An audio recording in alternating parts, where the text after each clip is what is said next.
Hello. हा बोला. नमस्कार. हा नमस्कार सर, पत्रकार प्रदीप मुर्मे बोलतोय. हा सर नमस्कार. बोला सर.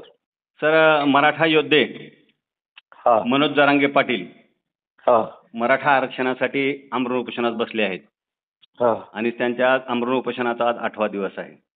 बरोबर. आपण एक ज्येष्ठ विधिज्ञ आहात, त्याचबरोबर हा. राजकीय आणि सामाजिक क्षेत्रामध्ये आपलं फार मोठं योगदान आहे बरोबर. आणि आपण काँग्रेस पक्षाचे पदाधिकारी आहात. हो. तर याच पार्श्वभूमीवर मला आपल्याला आंदोलनाच्या पार्श्वभूमीवर प्रतिक्रिया विचारायची होती म्हणून कॉल केला होता सर. ओके सर, विचारा सर. सर, मराठा आरक्षणासाठी सुप्रीम कोर्टात क्युरेटिव्ह पिटिशन दाखल केली आहे. हो. या पिटिशनमधील त्रुटी काढून आरक्षण देण्याची ग्वाही मुख्यमंत्री एकनाथ शिंदे यांनी आज जी काही सर्वपक्षीय जी काही बैठक झाली या बैठकीनंतर दिलेली आहे. तर याकडे एक ज्येष्ठ विधिज्ञ म्हणून यावर नेमकी आपली काय प्रतिक्रिया आहे? मला असं वाटतं की क्युरेटिव्ह पिटिशन मध्ये जी दाखल करण्यात आली आहे सुप्रीम कोर्टामध्ये, ती गेल्या वेळेला महाराष्ट्राच्या सरकारनं आरक्षण दिलं होतं. त्याच्यानंतर हायकोर्टाच्या निर्णयाच्या विरोधात निकाल आला आणि त्याच्या विरोधात काही त्रुटी सुप्रीम कोर्टानं सांगितलं होतं की या त्रुटी आहेत आणि या त्रुटीची जर पूर्तता झाली तरच त्या आरक्षणाला पात्र आहेत, अशा पद्धतीचं त्यांनी त्या ठिकाणी निकाल दिला होता. तर आता क्युरेटिव्ह पिटिशन जी दाखल करण्यात आली आहे त्याच्यामध्ये जर खऱ्या अर्थानं सरकारनं ज्या ज्या त्रुटी आहेत त्या त्रुटीच्या अनुषंगानं अभ्यास करून जर तसे सदृढ पुरावे अगदी कायद्याच्या निकषात टिकू शकणार आहेत असे जर पुरावे त्या ठिकाणी सरकारनं जर द्यायचा प्रयत्न केला आणि ते जर चांगल्या पद्धतीनं जर सरकारने सुप्रीम कोर्टामध्ये मांडण्याचा प्रयत्न केला पुराव्यानिशी, तर निश्चितपणानं त्या ठिकाणी आरक्षण मिळू शकतंय, क्युरेटिव्ह पिटिशनला यश येऊ शकतंय. यामध्ये सरकारची इच्छाशक्तीचा भाग आणि सरकार किती शक्तीनं ते करतंय आणि किती दमदारपणे आणि कायदेशीररित्या त्यात बसवतंय याच्यावरती ते अवलंबून आहे असं मला वाटतं. सर, आजपर्यंत जर आपण क्युरेटिव्ह जे काही पिटिशन आहेत त्याचा जर सक्सेस रेट बघितला तर फारच कमी आहे असं म्हणलं जातंय. त्याबद्दल काय सांगता? हो, हे खरं आहे. क्युरेटिव्ह पिटिशन ही शक्यतो एक समाधान कुठेतरी बारीक सारीक त्रुटी राहिल्या असतील आणि त्याच्यामुळं निर्णयावर होत असलेला बाधितपणा ती थोडी टक्केवारी कमी असते, ही अगदी वास्तव आहे हे. पण तरी सुद्धा जर एक भाग म्हणून त्या ठिकाणी जर त्या त्रुट्या त्या ठिकाणी व्यवस्थितपणे जर मांडता आल्या, त्याचे पुरावे जर देऊन दिले आणि सरकारला जर कन्व्हिन्स करता आलं सुप्रीम कोर्टाला क्युरेटिव्ह पिटिशनद्वारे त्या पुराव्याच्या अनुषंगानं जर ते समाधानकारक जर झालं सुप्रीम कोर्ट, तर कदाचित वेगळाही निर्णय, जसा अपिलात गेल्यासारखाच हा विषय आहे. जर पुराव्या अनुषंगानं शक्यतो खल्ल्या आमचे निकाल कसे असतात, खल्ल्या कोर्टात पूर्ण झालेले असतात, ते जवळपास निकाल जशा तसे लागत असतात, पण काही बदल होत बी असतात. कारण त्या त्रुट्या योग्य पद्धतीनं कायद्याच्या अनुषंगानं परिपूर्ण करून जर कन्व्हिन्स करता आलं सुप्रीम कोर्टाला तर यश येऊ शकतं असं मला वाटतं. सर, मराठा समाजाला आरक्षण देण्यासाठी 1 दिवसाचे विशेष अधिवेशन बोलवा अशी मागणी मनोज जरांगे पाटील यांनी लावून धरली आहे. तर याकडे कसे पाहता आपण? नाही, एका अर्थानं ती सुद्धा एक अत्यंत चांगली भूमिका आहे. याचं कारण असं की इथं अधिवेशन बोलवण्याचा उद्देश म्हणजे हा आहे की अधिवेशनात घेतलेला जो ठराव असतो तो एकतर सर्व पक्षाचे लोकप्रतिनिधी असतात, सर्व मतदारसंघाचे लोकप्रतिनिधी असतात, विधानसभेतले सगळे प्रतिनिधी सगळ्या राज्याला कव्हर करणारे असतात. त्यामुळं एकमतानं जर ठराव होऊन त्या दृष्टीनं जर बांधणी करण्याचा प्रयत्न केला तर या ठिकाणी केंद्र सरकार असेल किंवा सुप्रीम कोर्टाच्या दृष्टीनं सुद्धा हे पब्लिक ॲट लार्ज, समाजाच्या मोठ्या हितासाठीची ही मागणी आहे, याचा सकारात्मक विचार व्हावा म्हणून चांगला परिणाम होऊ शकतो आणि त्या अनुषंगानं केंद्र सरकारवरतीही दबाव आणला जाऊ शकतो आणि त्याच्यातून याला एक मोठं पाठबळ मिळू शकतं. त्यामुळं आणि सर्व समाजाचा याला पाठिंबा आहे, सर्व लोकप्रतिनिधी, सगळ्या जाती धर्मांच्या लोकप्रतिनिधींचा याला पाठिंबा असा अर्थ निघेल सकारात्मक, म्हणून ते अत्यंत आवश्यक आहे आणि सर्व समावेशक पाठिंबा मिळवण्याच्या दृष्टीने ती एक अत्यंत चांगली मूव असू शकते.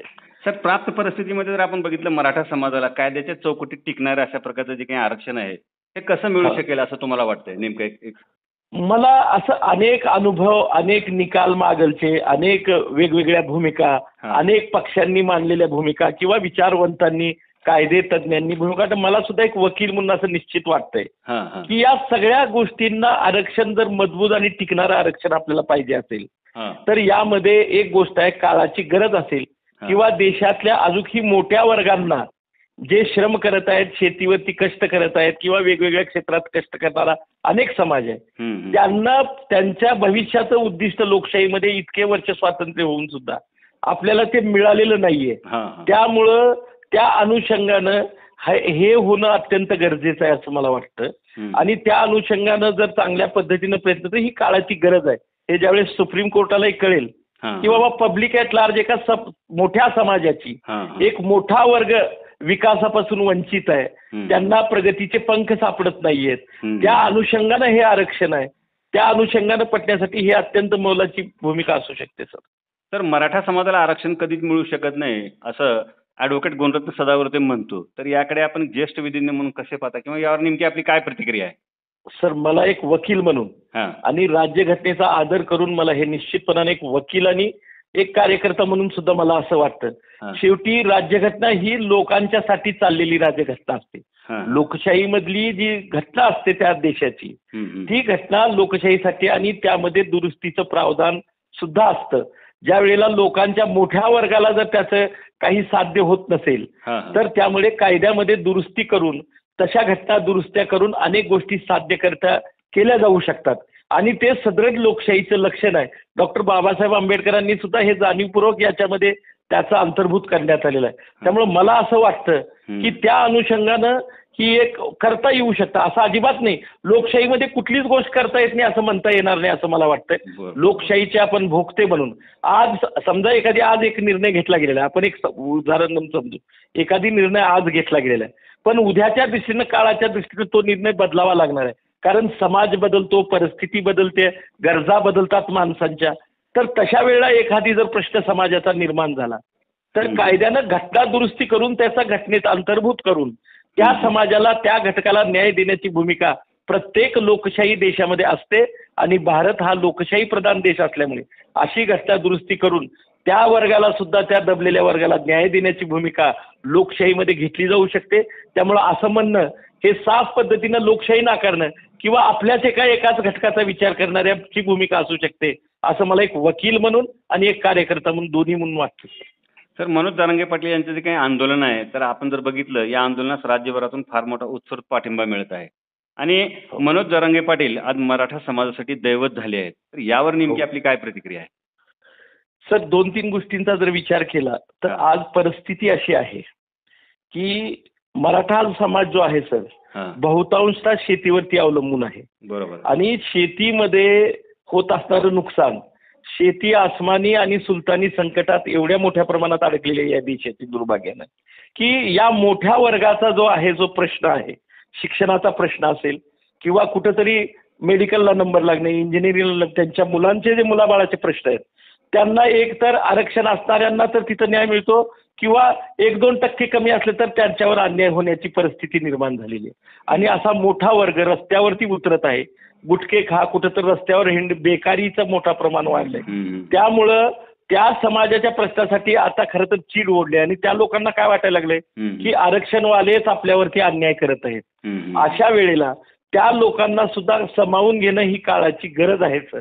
आणि याच परिस्थितीचा, अनागोंदीचा आणि अस्वस्थतेचा, असुरक्षितपणाचा आज प्रश्न निर्माण झाल्यामुळं जरांगे साहेबांनी नेतृत्वाची मोठी हाक दिली आणि आज अनेक मराठा समाज जो पीडित आहे, दलित आहे, एक 5-10% मराठा समाज कुठेतरी मोठ्या पदावर बसला, राजकारणात बसले पुढारी म्हणून काही 80% मराठा समाज आज दलितातच जीवन जगतो. आणि त्या सगळ्या तसंच जीवन जगणाऱ्या अल्पभूधारक किंवा भूमिहीन शेतकऱ्यांचे किंवा आज जे शेती नाही ज्यांच्यावरती अशा मराठा समाजाचा प्रश्न घेऊन जरांगे पाटलांनी योग्य वेळी ती वेळ आलेली आहे आणि त्यांच्या मागे आज कणखरपणे मराठा समाज उभा राहिला दिसतो. त्यामुळे बाकीचे सगळे पंख गळून पडतात आणि ते त्यांची कणखर भूमिका, स्पष्ट भूमिका आणि राजकारणाशी लागून चालून नसणारी भूमिका असल्यामुळं महाराष्ट्रातल्या बहुतांश मराठा समाजाचे ते हिरो झालेत. हे मान्यच करावं लागेल आणि त्यांचं अभिनंदन करेल तेवढं थोडं आहे सर. कारण ते अगदी सगळा त्याग करून ते आज लढायच्या तयारीत आहेत. ही भूमिका समाजाला पटली आहे आणि ते म्हणून हिरो वाटतात असं मला वाटतं सर.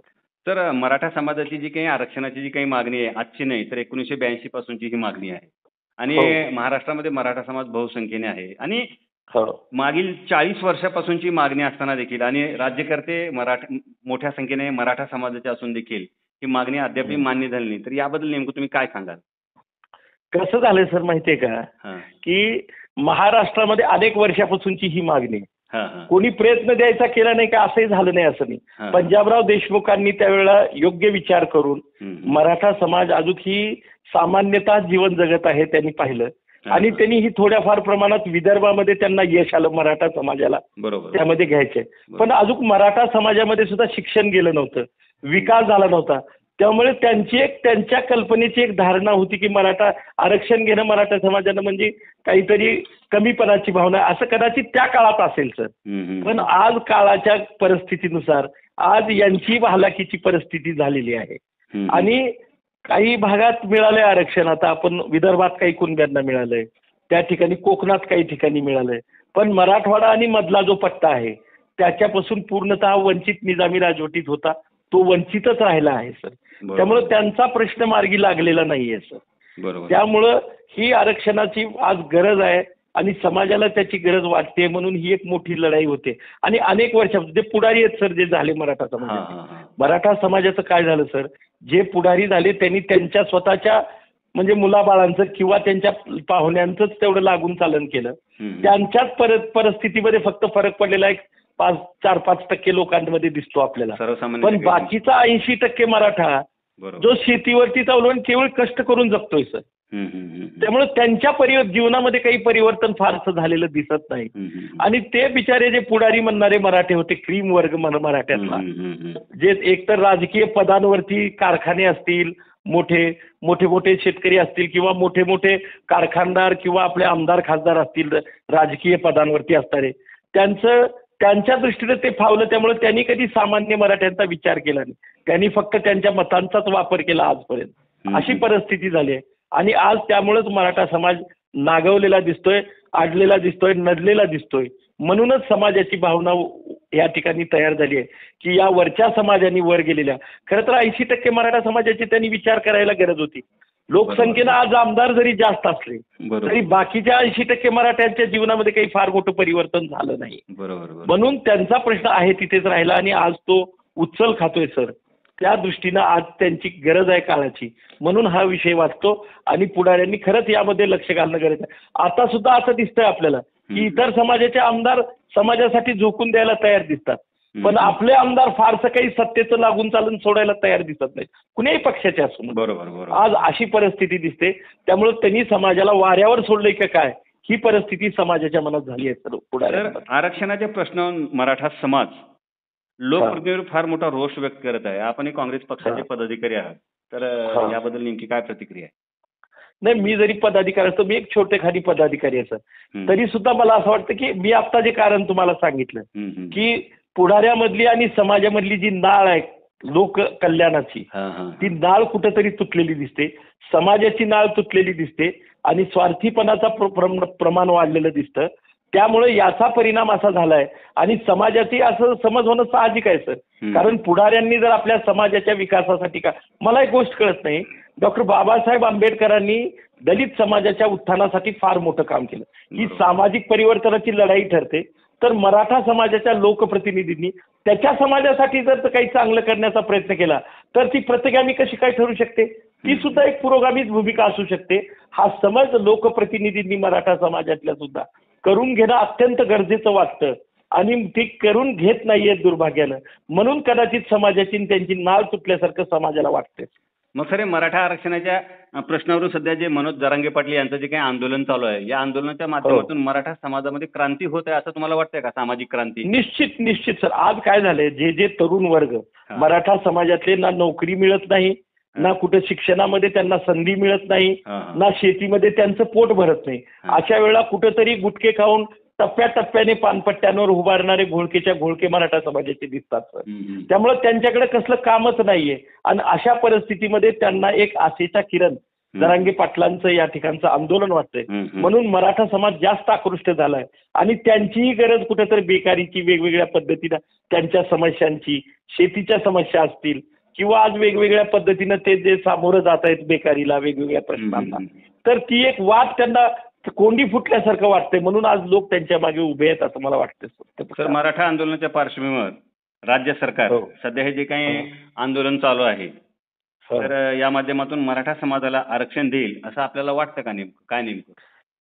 आता इच्छाशक्तीचा फार मोठा विषय आहे सर. हां, हां, हां. कसं आहे, आता परिस्थिती सर्वच समाज आता सावध झालाय. हं, हं. वेगवेगळे समाज आपापल्या परीनं वेगवेगळ्या पद्धतीनं आपल्या मागण्या, आपलं आरक्षण मागत आहेत. हं, हं. अनेक समाज दुसऱ्या समाजाला अडवण्याचा प्रयत्न करतोय. हं, हं. अशा सगळ्या परिस्थितीमध्ये एक फार मोठा संघर्षाची परिस्थिती आज आपल्या महाराष्ट्रामध्ये झालेली हं, हं. बघता येते. आणि अशा परिस्थितीमध्ये सरकार पुढे एक मोठी डोकेदुखी असू शकते. हं, हं. पण राजकीय इच्छाशक्ती उभी करून हं, हं. कुणालाही त्रास न होता, म्हणूनच मी जे म्हटलं सर, घटना दुरुस्ती करून हां. जर आरक्षणाचं प्रमाण वाढवलं, शेवटी कसं आपण मान्यच केलं पाहिजे. आपल्या समाजाचा जर बदलच झाला नाही हं, हं. तर आज बी आरक्षणाची समाजाला गरजच आहे. मग दलित समाज असेल किंवा मराठा समाज असेल, हं, हं, हं. तर ती टक्केवारी वाढवून त्यांच्या जीवनातल्या गुणात्मक आणि चांगल्या दर्जाच्या जीवनामध्ये परिवर्तन करण्यासाठी ही भूमिका काही घेण्याला काय हरकत नाही. फक्त तो आत्मविश्वास आणि इच्छाशक्ती सरकारमध्ये असायला हवी, किंवा नेक बुद्धी आणि नेकपणा हे त्या सरकारमध्ये असलं तर निश्चित होईल असं मला वाटतंय. अन्यथा जर इच्छाशक्तीचा प्रबळ त्यांच्याकडे नसेल आणि राजकीय फक्त स्वार्थ संदोप सुंदी जर सरकार पाहायला बघत असेल किंवा एकमेका समाजाच्या आडून मतांचं राजकारण करत असतील कोणते पक्ष, तर मग मात्र अडचण निर्माण होऊ शकेल असं मला वाटतं. धन्यवाद सर, धन्यवाद. आपण आम्हाला वेळ दिलात, आमच्याशी संवाद साधलात त्याबद्दल खूप खूप धन्यवाद. Thank you sir. मी आपला आणि आपल्या चॅनलचा अत्यंत आभारी आहे सर. धन्यवाद.